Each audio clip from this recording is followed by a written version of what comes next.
meditar um pouquinho aqui no Evangelho de João. O comecinho do Evangelho de João começa dizendo assim, olha: no princípio era o Verbo, e o Verbo estava com Deus, e o Verbo era Deus. Ele estava no princípio com Deus. Todas as coisas foram feitas por intermédio dele, e sem ele nada do que foi feito se fez. A vida estava nele, e a vida era a luz dos homens. A luz resplandece nas trevas, e as trevas não prevaleceram contra ela. Esse comecinho do Evangelho de João já nos lembra, né, de Gênesis 1, quando diz: no princípio criou Deus os céus e a terra. João está escrevendo uma heresia, né? Estava surgindo já nos dias de João, e que depois, mais tarde, ficou conhecida como gnosticismo. Essa heresia ela deu muito trabalho para a igreja durante os 3 primeiros séculos da igreja, né? Ela quase acaba com a igreja. Ela dizia, né, logo no começo, que ou Jesus não era Deus, ou Jesus não era 100% divino, né? Não era 100% Deus ou não era 100% homem. E a fé cristã sempre entendeu Jesus sendo verdadeiramente Deus e verdadeiramente homem. A doutrina do Natal é exatamente a encarnação do Verbo, né? A teologia do Natal é a encarnação do Verbo. Deus se faz homem, 100% Deus, 100% homem. E teve essas heresias durante os primeiros séculos da igreja, que ou negava um ou negava outro, ou fazia algo, deixava um na metade, por exemplo, a divindade de Jesus não ser a deidade mesmo, a ser Deus mesmo, mas era como se fosse um ser inferior, era um ser divino, porém inferior, um pouco inferior a Deus. Quem saiu com essa heresia na época era um sujeito chamado Ário, né? E que, para você ver que até os nossos dias ainda existe, nós temos os testemunhas de Jeová. Os testemunhas de Jeová, eles não acreditam que Jesus seja 100% Deus, mas que ele era um ser divino menor do que Deus, né? Então os testemunhos de Jeová mantêm até hoje essa heresia, por assim dizer. E a gente viu um dia aqui no seminário do Natal que quando começa um evangelho, começava uma biografia antigamente, essa biografia, geralmente eles iam tentar traçar a linha histórica e a genealogia dos antepassados daquela pessoa na qual seria narrada a sua história. O Evangelho de Mateus escreve para judeus, né? E escrevendo para judeus, ele quer mostrar que Jesus é Deus e homem, mostrando a genealogia de Jesus, voltando Jesus até Abraão. Então ele mostra que Jesus é o descendente prometido para Abraão, que reinaria sobre Israel. Lucas, ele faz, querendo mostrar que o seu evangelho sendo mais abrangente, ele volta a genealogia de Jesus não apenas até Abraão, mas volta até Adão, mostrando que Adão era filho de Deus e que Jesus constrói lá a linha histórica, mostrando que Jesus era então o último Adão, sendo descendente lá, né, nos seus primórdios.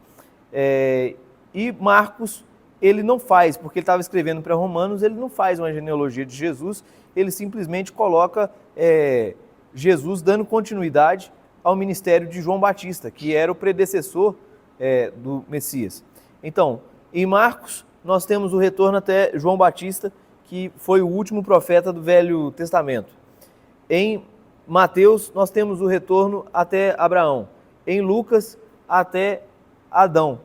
E os 3 evangelhos, esses 3 primeiros evangelhos ficaram conhecidos como sinóticos por causa da semelhança que eles têm, Mateus, Marcos e Lucas. Mas o evangelho de João, ele não retoma só até Adão, ele retoma lá na eternidade, mostrando que Jesus é Deus e todas as coisas foram feitas por meio dele. Aí, a gente observa que como os evangelhos têm essa unidade, né? Se nos 3 evangelhos nós vemos ali a parte espiritual, sim, mas biográfica, física de Jesus narrando, os evangelistas narrando os acontecimentos. E em João nós temos a percepção eterna de Cristo, né? Então é mais doutrinária, por assim dizer, o evangelho de João.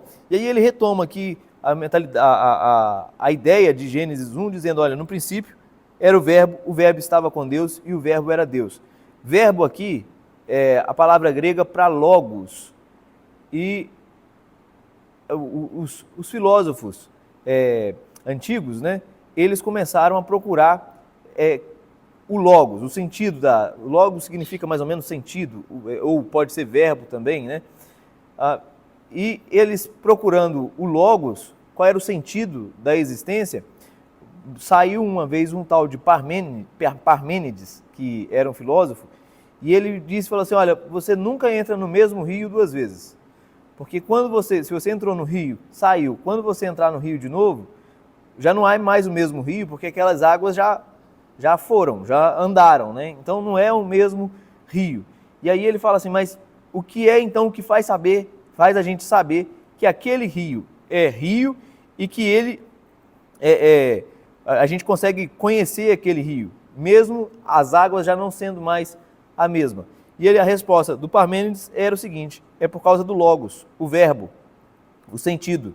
Então a gente capta no rio o sentido do rio, e aí a gente consegue sempre olhar para ele e falar que é um rio, embora não seja mais as mesmas águas. E os filósofos pré-socráticos, eles continuaram buscando o sentido da vida.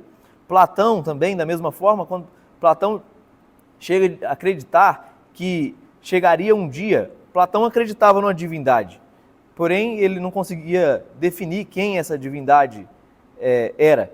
E ele chega a falar que poderia chegar um dia que essa divindade revelasse o verbo dela e abrisse para os seres humanos os seus tesouros, a sua sabedoria, o seu conhecimento. Então, verbo aqui, ou palavra em algumas versões, ela é o logos, né, no grego, que está dando ali o sentido. Eu tenho um copinho descartável aqui na minha mão, né? Então, copo é um substantivo. E aí você pergunta, qual é o verbo desse copo? Né? Qual é o logos desse copo? Qual é o sentido desse copo? É sentido estético? Não é? O logos desse copo é um sentido estético? É um copo lindo? Não, é um copo descartável, então não tem estética nele, né? Mas qual é o verbo dele? O verbo dele é a facilidade, que é por ser descartável, de beber alguma coisa, né? Então, esse é o sentido desse copo. João está fazendo aqui, no evangelho dele, uma junção. Ele está tanto levantando o sentido e a força que tinha a palavra para os hebreus, para os judeus, em todo o Velho Testamento, né? Eles consideravam a palavra sendo algo muito poderoso, muito forte. O poder da vida e da morte está na língua, né? Deus faz as coisas por meio da sua palavra. E ele, ao mesmo tempo, está dialogando com a filosofia grega do seu tempo, mostrando que Jesus, que é a palavra, é o verbo, é o logos de Deus. Aquilo que os filósofos estavam buscando o tempo todo, qual é o sentido da existência, qual é o sentido da vida, João está mostrando aqui, já no comecinho do seu evangelho, no prólogo do seu evangelho, que Jesus é o sentido da vida. Por isso ele vai falar, olha, no princípio era o verbo estava com Deus e o verbo era Deus. Então, o sentido, o logos, o verbo de Deus é o próprio Deus. Por isso, ele não é uma mera palavra, ele é uma pessoa. Ele era Deus, ele estava com Deus, tudo foi feito por intermédio dele e sem ele nada do que foi feito se fez. Lá no capítulo 20 de João, desse mesmo evangelho, versículo 30 e 31, João fala por que ele escreveu esse evangelho. Ele diz assim, olha, na verdade, Jesus fez diante dos discípulos muitos outros sinais que não estão escritos neste livro. Estes, porém, foram registrados para que creiais que Jesus é o Cristo, o Filho de Deus, e para que, crendo, tenhais vida em seu nome. Então, João escreveu esse evangelho para quê? Para que crêssemos no Filho de Deus. E crendo no Filho de Deus, tenhamos vida no seu nome. Então, qual é o propósito do Evangelho de João? É que passemos a ter fé em Jesus Cristo e, tendo fé em Jesus Cristo, passemos a ter vida por meio do nome de Jesus. Então, o motivo do Natal para João é para que tivéssemos vida. E vida, que vida é essa? João 3,16 também vai dizer: aquele que não poupou, porque Deus amou o seu próprio o mundo de tal maneira, não é assim que diz? Porque Deus amou o mundo de tal maneira que deu o seu Filho unigênito, para que todo aquele que nele crê não pereça, mas tenha a vida eterna. Então, o motivo pelo qual João escreveu, mostrou quem Jesus é e que Jesus é Deus, é para que tivéssemos fé e tivéssemos vida. E que vida é essa? A vida eterna. O adjetivo dessa vida é a eternidade. Então nós somos guiados através de Jesus para a eternidade. E aí por isso João vai dizer que Jesus é a luz dos homens, a vida estava nele. Logo, gente, não tem sentido a existência humana sem Jesus. E Jesus, aqui João também vai mostrar para a gente que ele é o verbo de Deus, ele é a palavra, o Logos de Deus, que veio habitar entre nós. Por quê? Porque Deus queria que nós o conhecêssemos. Não tem como a pessoa falar assim, olha, eu amo Deus, não é? O Platão, ele entendeu que existia um Deus, mas ele não tinha a pessoalidade desse Deus, porque ele não tinha o Logos. Agora, quando Jesus aparece, ele mostra para nós quem Deus é e mostra também que Deus quer ter relacionamento conosco, mostrando, dando-se a conhecer em quem Ele é. Então a pessoa dizer, eu amo Deus e não conhece Jesus, então ela não ama Deus, porque amar a Deus é conhecer Jesus. Paulo diz que tudo que era lucro para ele, todo o sentido da vida humana, ele considerou ela como se fosse esterco, como se fosse lixo. Tudo isso, né, para conhecer a sublimidade de Cristo Jesus, para conhecer Jesus. Então, o objetivo maior da nossa vida, se a gente quer saber qual é o sentido da nossa vida, se a gente quer entender,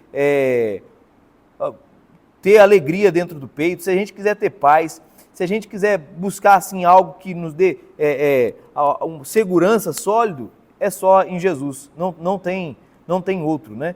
Então, João apresenta para nós essa doutrina do Natal maravilhosa, que é a encarnação do Verbo, mostrando a eternidade do Verbo, e que não tem como conhecer Deus senão por meio de Jesus. E se a gente conhecer Deus por meio de Jesus, nós teremos vida, e vida eterna, porque Deus terá relacionamento conosco. A grande diferença do cristianismo para outras religiões é que Deus nos procura, Deus nos acha, Deus vem até nós, né? Não é a gente que encontra Ele, é Ele que nos encontra. Para quê? Para que tenhamos comunhão com Deus. Logo, o Deus vivo, Cristo vivo, né? Vivo Natal, vivo Cristo vivo, é para que a gente tenha intimidade com Deus por meio de Jesus e usufruamos de vida eterna. Então, que seus olhos sejam iluminados na face de Jesus e que você tenha um dia abençoado, cheio de intimidade com Jesus, que você conheça Jesus. Todo tempinho que tiver, vai aqui no capítulo 1 de João, dá uma lidinha no capítulo 1 de João, né? Se for pegar alguma fila, alguma coisa assim, abre lá no seu celular e lê João 1, para a gente ir entendendo, né? E sabendo cada vez mais quem é Jesus e tendo intimidade com Deus por meio da palavra dele, o verbo dele, o logos dele, que é Cristo. Pai Celestial, eu te louvo por cada pessoa que aqui participou. Deus, em nome de Jesus, a tua palavra diz que o Deus deste século, o Deus com D minúsculo, Satanás, que governa as vaidades desse mundo e desse sistema, cega o entendimento dos incrédulos para que a luz do Evangelho de Cristo não brilhe no entendimento delas. Pai Celestial, que esse dia não seja um dia turvado pelo maligno, porque andamos na luz e temos a luz que é Cristo. Que possamos conhecer o Senhor, que o Senhor mesmo brilhe em nosso coração, para que conheçamos Jesus, para que te conheçamos na face de Jesus. Obrigado, Senhor, por cada pessoa dessa sala, que o Senhor abra as portas e dê forças para eles no dia de hoje, e coragem e ousadia de te conhecer. Em nome de Jesus, amém. Deus abençoe, gente.